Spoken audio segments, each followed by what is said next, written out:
दिसंबर के आखिरी सप्ताह की वह रात थी जब शिवपुर गांव ने ऐसी कठोर ठंड का सामना किया जो पिछले कई दशकों में नहीं देखी गई थी।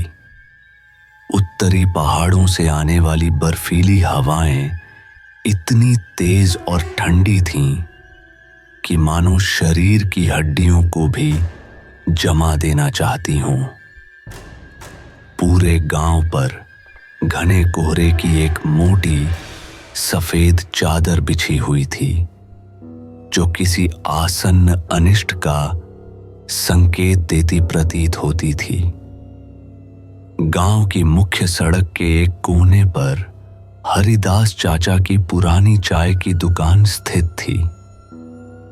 यह दुकान पिछले 30 वर्षों से गांव वालों के लिए एक मिलन स्थल रही थी। कोहरे की उस सघन चादर के बीच दुकान की मध्यम रोशनी और सामने जलता हुआ अलाव ही रात में एकमात्र सहारा प्रतीत होते थे। उस अलाव के चारों ओर गर्मी की तलाश में कई गांववासी इकट्ठे हो गए थे। आग के पास दो पुराने मित्र बैठे थे, विक्रम और सुरेश। दोनों बचपन के साथी थे और अब 60 के पार हो चुके थे। विक्रम ने कांपते हुए हाथों को आग के पास लाते हुए कहा, अरे सुरेश भाई, ऐसी कड़ाके की सर्दी तो जान निकाल रही है। रेडियो पर मौसम विभाग ने कहा था कि यह वर्ष का सबसे ठंडा दिन होगा। पिछले 50 सालों का रिकॉर्ड टूट सकता है। सुरेश ने गहरी सांस लेते हुए उत्तर दिया, बिल्कुल सही कह रहे हो विक्रम, लेकिन अभी तो सर्दियों की शुरुआत ही है। आने वाले दिनों में और भी कठिन समय देखने को मिलेगा। भगवान ही जाने गरीब लोग इस भयंकर ठंड में कैसे गुजारा करेंगे।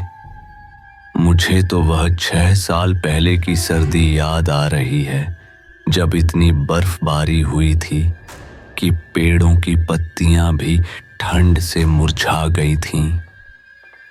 तभी दुकान के मालिक हरिदास चाचा, जो अब तक चुपचाप बैठे चाय बना रहे थे, धीमी और गंभीर आवाज में बोले, ठंड तो केवल एक बाहरी कष्ट है मेरे बच्चों।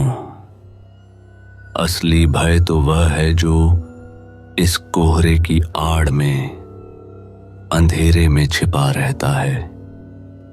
मनुष्य प्रकृति की शक्ति के सामने तो निस्सहाय होता ही है, लेकिन अपने ही लोगों के लालच, स्वार्थ और धोखे के सामने वह और भी अधिक असुरक्षित और कमजोर हो जाता है। विक्रम ने आश्चर्य से पूछा, आप क्या कहना चाहते हैं हरिदास चाचा? क्या आपको कोई पुरानी घटना याद आ रही है? आपकी आवाज में एक अजीब सा दर्द और भारीपन महसूस हो रहा है। हरिदास चाचा की आंखों में अतीत की यादों का एक धुंधला सा साया उतर आया। वे बोले, आज की यह भयानक ठंड, यह घना कोहरा और यह बर्फीली हवाएं मुझे 20 वर्ष पहले की उस खौफनाक रात की याद दिला रही हैं। वह घटना पास के रामपुर गांव में घटी थी, जहां मेरा एक दूर का रिश्तेदार रहता था। अब सुरेश और विक्रम दोनों ही आग तापने से अधिक हरिदास चाचा की कहानी सुनने में रुचि लेने लगे। दुकान में मौजूद अन्य लोग भी चुपचाप उनकी ओर मुड़ गए। हरिदास चाचा ने आगे कहा, रामपुर में एक धनी जमींदार रहता था जिसका नाम लक्ष्मण सिंह था। उसके पास बहुत जमीन जायदाद थी, लेकिन उसकी लालसा कभी खत्म नहीं होती थी। उसके 2 भाई थे, मध्यम भाई रंजीत और सबसे छोटा भाई कमल। तीनों भाइयों को पिता की संपत्ति में बराबर हिस्सा मिला था, लेकिन लक्ष्मण सिंह को सब कुछ अकेले चाहिए था। ठीक ऐसी ही एक ठंडी रात थी जब घना कोहरा छाया हुआ था। लक्ष्मण सिंह ने अपने छोटे भाई कमल को एक बहाने से दूर के खेत में बुलाया। वहां उसने उसकी निर्मम हत्या कर दी और शव को कुएं में फेंक दिया। गांव वालों को बताया गया कि कमल कोहरे में रास्ता भटककर गायब हो गया। लेकिन सच कभी छिपता नहीं है। कुछ महीनों बाद जब कुएं की सफाई हुई तो कमल का शव मिला। जांच में लक्ष्मण सिंह का अपराध सिद्ध हुआ और उसे दंड मिला।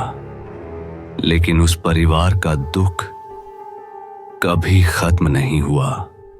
उसकी बूढ़ी मां का दिल टूट गया और वह भी जल्द ही चल बसी।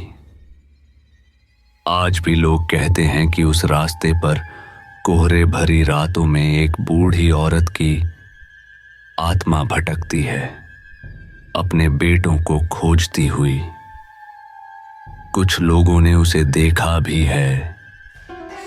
हरिदास चाचा ने कहानी समाप्त करते हुए कहा, तो दोस्तों, यह थी उस भयानक रात की कहानी।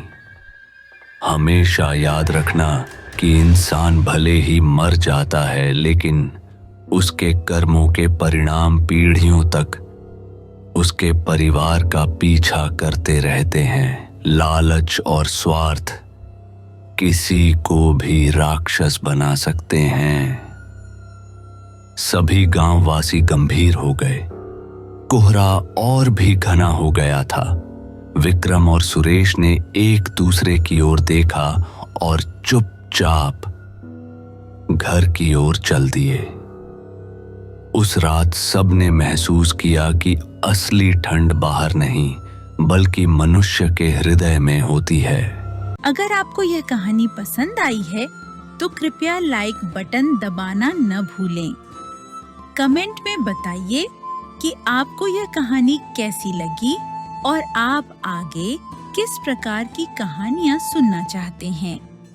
यदि आप भविष्य में भी इस तरह की रोचक और दिलचस्प कहानियों का आनंद लेना चाहते हैं तो हमारे चैनल कहानी की दुनिया को सब्सक्राइब करना न भूलें और घंटी का बटन भी दबाएं ताकि आप तक हमारी नई कहानियों की सूचना सबसे पहले पहुंच सके। धन्यवाद।